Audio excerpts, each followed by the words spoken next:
Camille Lambert. À peine croyait-elle ce qu'elle allait trouver dans le cercueil de sa sœur lorsqu'elle arriva en retard aux funérailles et demanda à l'ouvrir. La découverte du secret terrifiant laissa tout le monde abasourdi.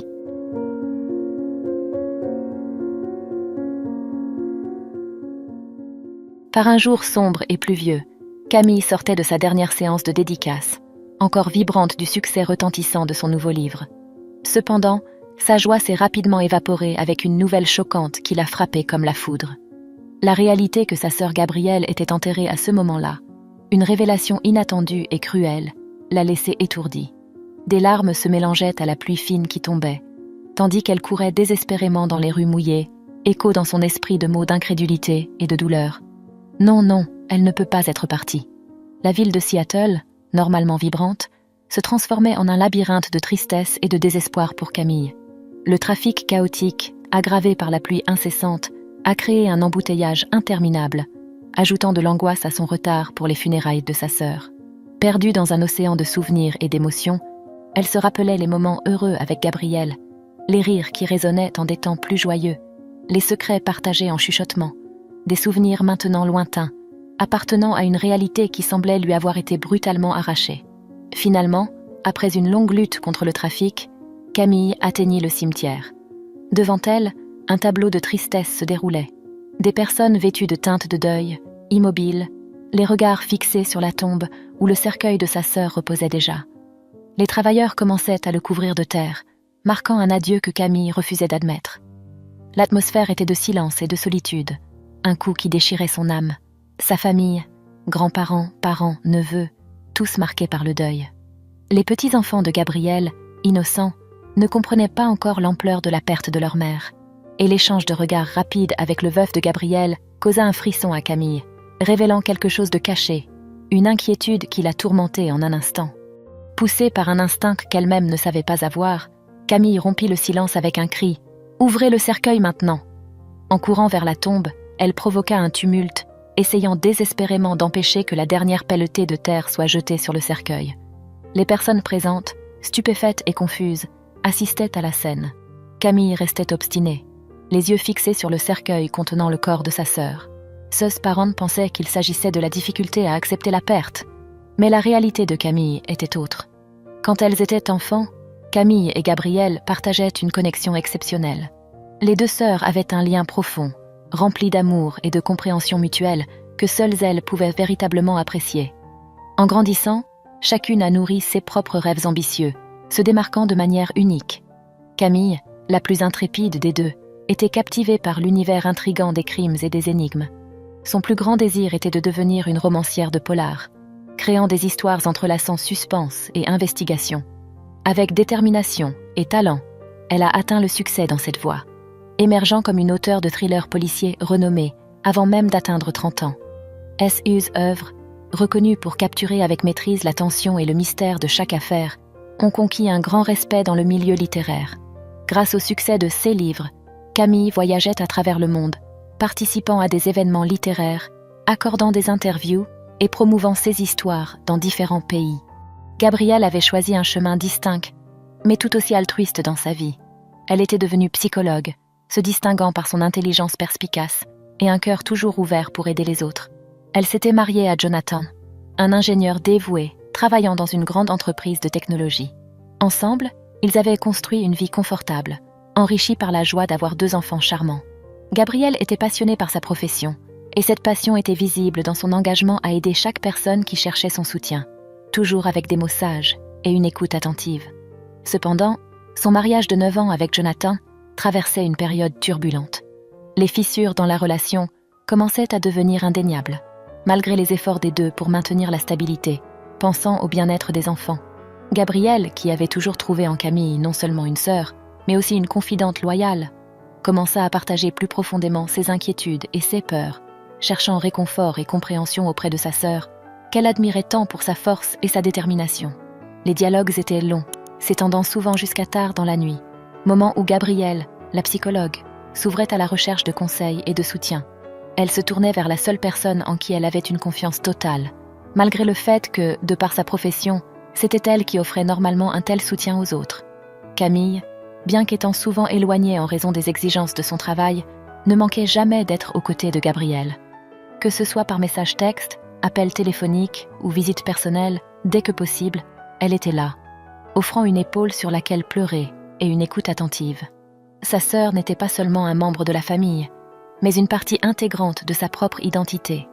Ainsi, la nouvelle abrupte de la mort de Gabriel frappa Camille comme un choc dévastateur, un coup brutal du destin menaçant de briser le monde qu'elles avaient construit ensemble. Maintenant, devant le cercueil fermé de sa sœur, Camille se trouvait plongée dans une énigme qui semblait sortie directement de ses propres histoires de mystère. Poussée par un sentiment qui transcendait le deuil, il y avait une urgence désespérée à découvrir ce qui était vraiment arrivé à la personne qu'elle aimait et estimait tant. Dans les conversations qui ont précédé la tragédie, Gabriel partageait avec Camille ses inquiétudes croissantes concernant le comportement de Jonathan, son mari. Elle exprimait des préoccupations, mentionnant qu'il ne la regardait plus avec le même amour qu'avant et évitait ses démonstrations d'affection, préférant la maintenir à distance.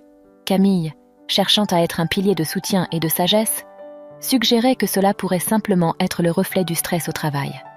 Après tout, comme elle l'avait vu dans les actualités, l'entreprise de Jonathan faisait face à une série de licenciements, une situation qui l'affectait sûrement émotionnellement. Au cours de ces dialogues, Camille offrait des conseils et du soutien, essayant d'aider Gabriel à naviguer dans cette période turbulente de son mariage. Elle proposait des stratégies pour améliorer la communication avec Jonathan et comprendre ce qu'il traversait. Cependant, malgré les efforts de Gabriel, la distance et l'indifférence de Jonathan semblaient s'intensifier, laissant un froid silence là où auparavant il y avait de la chaleur et de l'intimité. De manière soudaine et alarmante, Gabriel disparut des radars. Pendant plusieurs jours, sans aucun signe de sa présence en ligne, l'écrivaine s'inquiéta énormément, tentant de nombreux contacts par appel et messages, mais sans recevoir de réponse. Pendant cette période, Camille était en voyage, menant des recherches pour son prochain livre policier dans une autre ville, ce qui l'empêchait de revenir immédiatement. Après cette absence mystérieuse, Gabriel réapparut finalement, organisant une rencontre urgente avec Camille dans un lieu atypique pour elle. L'esprit rempli de doutes et de confusion, Camille arriva en ville et se dirigea directement vers le rendez-vous, curieuse et inquiète de la nature inattendue de cette réunion. Dès qu'elles se rencontrèrent, Gabriel révéla sans détour: « Je soupçonne que Jonathan a une liaison, Camille. » La nouvelle fut un choc pour l'écrivaine. Gabriel continua, racontant comment Jonathan la rejetait constamment. Elle relata un épisode spécifique. Un soir, Jonathan oublia son téléphone portable sur le canapé, et lorsqu'il reçut un appel de quelqu'un nommé Mélissa, il se précipita pour répondre avant que Gabriel ne puisse voir. Mélissa était une nouvelle collègue de travail de Jonathan, et Gabriel remarqua que son nom apparaissait fréquemment dans les notifications de son téléphone. « Je suis convaincue qu'il me trompe avec elle », se confia Gabriel, avec un mélange de colère et de tristesse. Gabriel, bien qu'essayant de garder son calme, ne pouvait ignorer que ses soupçons étaient solidement fondés.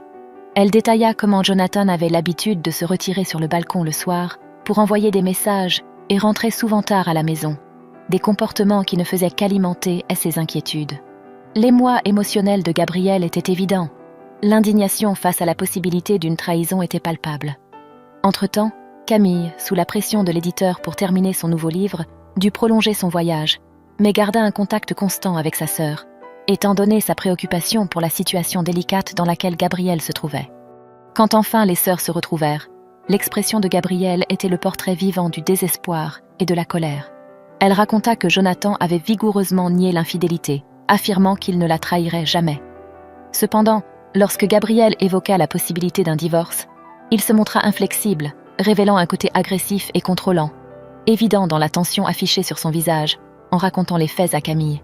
Le fait était que Gabriel détenait la propriété légale de la plupart des biens du couple, une sauvegarde adoptée en raison de problèmes antérieurs avec Jonathan. La maison, la voiture, les économies, tout était à son nom. Il devenait clair que la réticence de Jonathan à se séparer était liée à la peur de perdre ses biens. Camille, essayant de rester rationnelle, demanda des preuves concrètes de l'infidélité, mais jusqu'à ce moment-là, Gabriel n'en avait pas. Bien qu'elle planifiait un stratagème pour le surprendre en flagrant délit, Camille était enveloppée d'une profonde tristesse, en témoignant de l'angoisse qui consumait sa sœur aînée. Même pendant ses voyages et ses recherches intenses pour son nouveau roman policier, ses pensées étaient invariablement liées à la situation de Gabriel. Chaque mot qu'elle écrivait dans son livre était accompagné d'une préoccupation latente et croissante.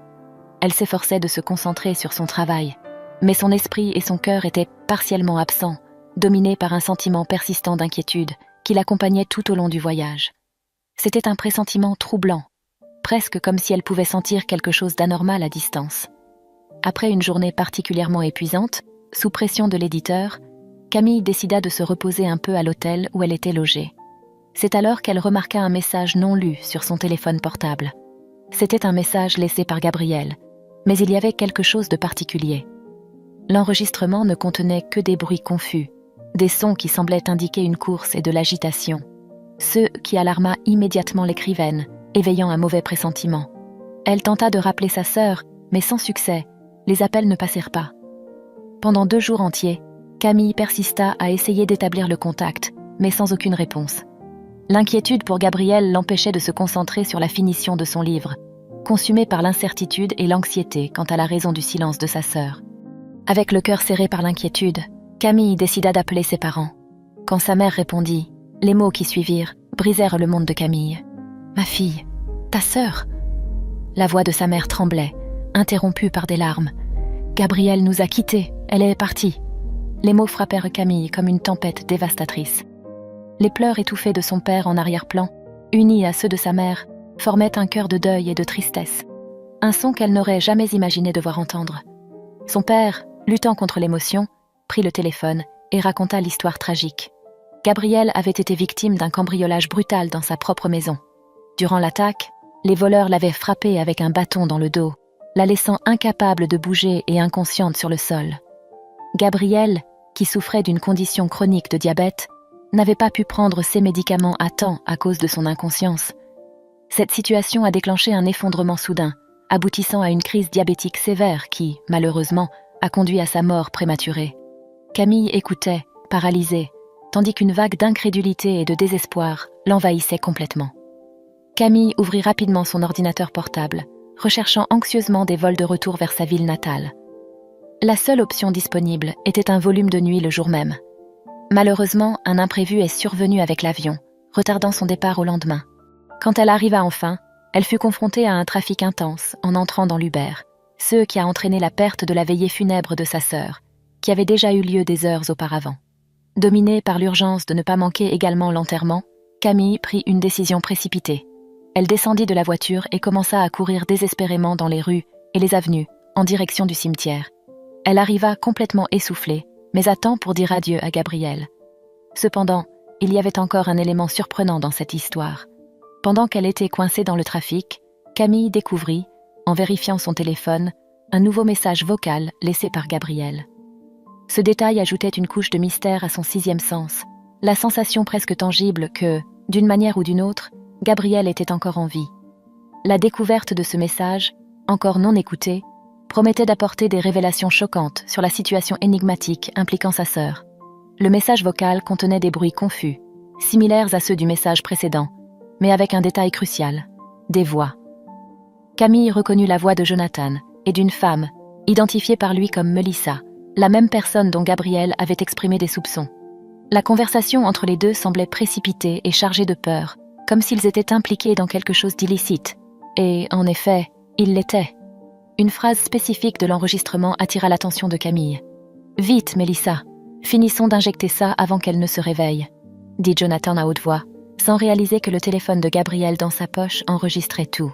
Ainsi, en arrivant aux funérailles, quand Camille vit son beau-frère et que leurs regards se croisèrent, elle remarqua un sourire subtil et sarcastique sur son visage, presque comme s'il était satisfait du succès de son plan néfaste. Avec l'expérience d'une écrivaine qui avait déjà écrit de nombreux cas de meurtres et après des recherches approfondies sur le terrain dans le genre, Camille était convaincue que Jonathan avait fait quelque chose de terrible à sa sœur. Animée par une détermination écrasante, Camille interrompit l'enterrement, criant pour qu'on ouvre le cercueil, insistant sur le fait que Gabriel pourrait encore être en vie. Jonathan s'approcha, visiblement irrité et sur la défensive, demandant qu'elle laisse sa femme reposer en paix. La tension dans l'air était palpable, et Camille était déterminée à découvrir la vérité. Avec détermination, Camille éleva sa voix, déclarant qu'elle connaissait la vérité sur ce qui s'était passé et accusant Jonathan d'être responsable de la mort de Gabriel. Elle leva son téléphone portable et diffusa l'enregistrement pour que tout le monde puisse l'entendre. Le son d'un coup fut suivi par les voix de Jonathan et Melissa, sa complice, complotant quelque chose de sinistre contre Gabriel. L'enregistrement était une preuve irréfutable de la conspiration néfaste. En réalisant que son secret avait été exposé, Jonathan fut visiblement terrifié. Il tenta de fuir, mais fut rapidement maîtrisé par les personnes présentes. Au milieu du choc et de la confusion généralisée, le cercueil de Gabriel fut ouvert. Ce qu'il révéla dépassait l'entendement de tous. Gabriel gisait là, bâillonné, respirant très faiblement, mais miraculeusement en vie. C'était un moment de pure incrédulité et de soulagement. « Ma chère fille !» s'exclamèrent les parents de Gabriel, se précipitant vers le cercueil, les larmes inondant leur visage. Le père de Gabriel, voyant que sa fille était en vie et comprenant ce que Jonathan avait fait, se jeta sur l'homme déjà maîtrisé et lui asséna un coup de poing au visage, dans un acte de soulagement et de colère. « Tu n'es pas un homme, tu es un monstre !» s'exclama-t-il, emporté par la colère. Peu de temps après la découverte, une ambulance fut appelée d'urgence, ainsi que les autorités policières. Gabriel fut soigneusement retiré du cercueil et transporté à l'hôpital pour recevoir des soins médicaux urgents. Pendant ce temps, Jonathan fut arrêté par la police, et lors de l'interrogatoire, il finit par admettre toute la vérité. Lui et Melissa avaient conçu un plan pour éliminer Gabriel, dans le but de prendre le contrôle des biens du couple. L'oncle de Melissa, qui était médecin légiste, avait collaboré en fournissant un certificat de décès faux, facilitant la création de documents falsifiés pour simuler la mort de Gabriel. La police agit efficacement, arrêtant Melissa et Jonathan, dévoilant le réseau de tromperie et de trahison qu'ils avaient ourdi. Et si vous avez aimé cette histoire, la prochaine vidéo qui apparaît sur votre écran va sûrement vous émouvoir aussi. N'oubliez pas de vous abonner à la chaîne, de laisser votre j'aime et d'activer la cloche des notifications pour ne manquer aucune de nos prochaines vidéos. Je vous souhaite tout le meilleur dans votre vie et à la prochaine pour une autre histoire émouvante.